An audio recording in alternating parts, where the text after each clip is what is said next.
Good morning, guys. I'm Doug DeBerti, Brad DeBerti. I've been going to Valley Bible since before Brad was born, so it's been a long time, and I'm sure he's going to do an old joke right now. My dad is old. But, guys, I want to get right to the point. We're looking for everyone to give $1. $1. That's it. If you or maybe you don't go to Starbucks for today and you want to give $5. But believe me, what we're going to tell you and show you, $1 or $5 goes so far if it's spent right.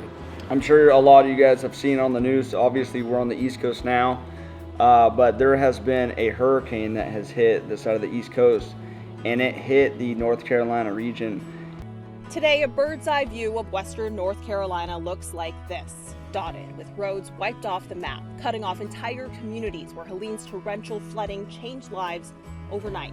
And it hit it in a way that all these people never thought a hurricane would affect them. You're talking people that own houses that don't even have flood insurance. They're not even set up for drainage in areas. That they didn't even realize that the mountains would cause so much water and wash out their family and watch all their things, their belongings, everything they own literally go down the hill. And it was just a crazy devastation. Yeah, I mean, we drove for 12 hours yesterday, and the devastation is horrible.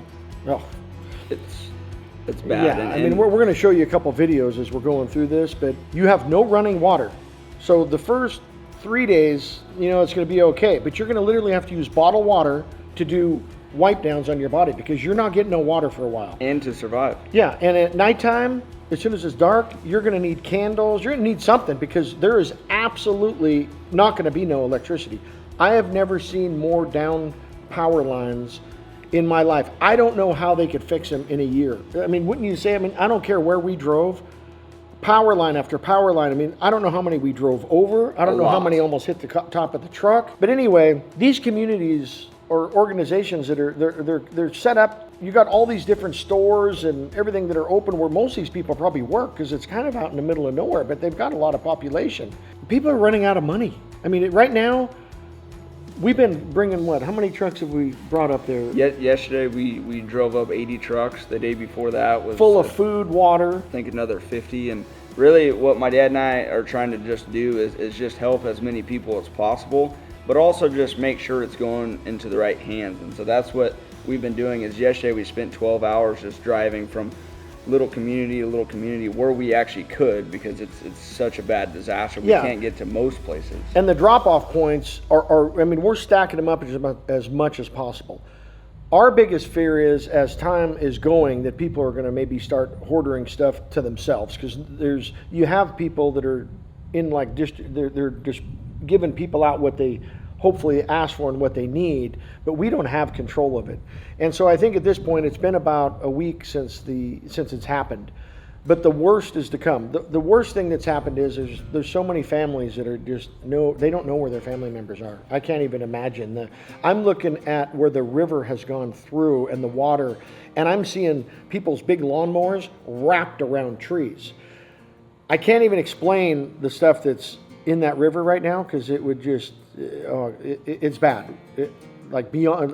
Imagine if cars are wrapped around trees. You could just imagine on how many people are missing and where they are. It's as the river goes down. Moms, don't dads. even talk about that. It'll get me going.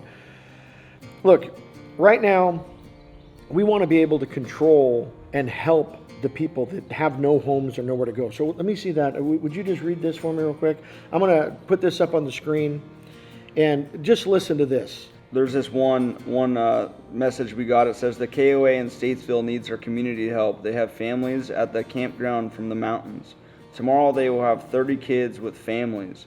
They are in need of tents, sheets, twin and full, pillows, sleeping bags, towels, laundry detergent, long stem lighters, first aid supplies, body wash, non-perishable food, snack food, coloring books, board games, and it shows the drop-off location. And that right there, you guys, is the help we're wanting to supply. And we've put our own efforts, our own time, our own money towards this, and we're really busy. For a living, me and my dad, I think, have like 4 or 5 different jobs we do, and we've added this to our plate just to help people, because we had our family, or if you guys had any family members there, we would want someone else to kind of be doing the same thing. So we've done as many things as we can, and we're going to continue doing it. But at this point in time, we're just kind of reaching out because even $1 from everyone, or $5 here, or whatever it is, or even if you don't have any dollars to donate, if you could just maybe share this with one of your friends that you see maybe today.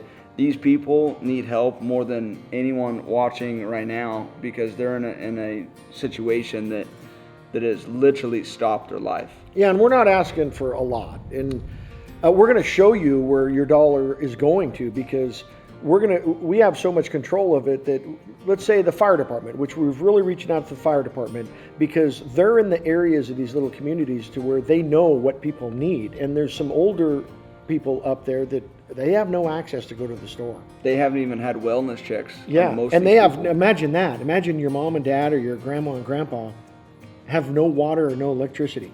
Food only lasts so long. It's heartbreaking. So our goal is this. We're a little bit more picky because we want to know where every dollar goes.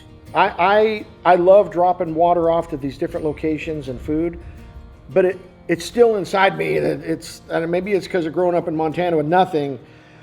We don't want it to be taken advantage of, is what we're getting to. So I think by the organization with the KOA is putting up the spots for these people to bring their families in. They're just asking for tents and blankets. And I don't know, it doesn't have to be money. If you guys have wherewithal to somehow get us tents and blankets here at our facility here where we can unload stuff, we're all about that too. We've raised, Monster Energy is bringing a complete semi-truck of water.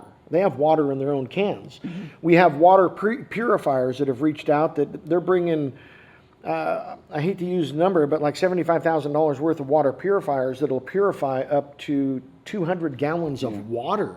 The great part is because the industry my dad and I are in with racing vehicles and building cars, is we've actually reached out to our own sponsors to help us, and that's kind of where we're sitting at with everything. But again, those supplies kind of only go so far, and we've already kind of gone through all those supplies on our own, and so that's why we're kind of reaching out for you guys. So at the end of the day, we just need some help. My dad and I, we have tried pretty much every avenue we can, and they're working. They're working, but there's too many people. I mean, we need to help more and more people. And it's going on and on and on. I mean, this is not something that everybody think it's going to be over. And I know what's happened is over time, it's going to keep going away, and not everybody realizes what's happening. But a good example is every dollar that comes in again, we are going to take every single dollar, and they just need to be a dollar.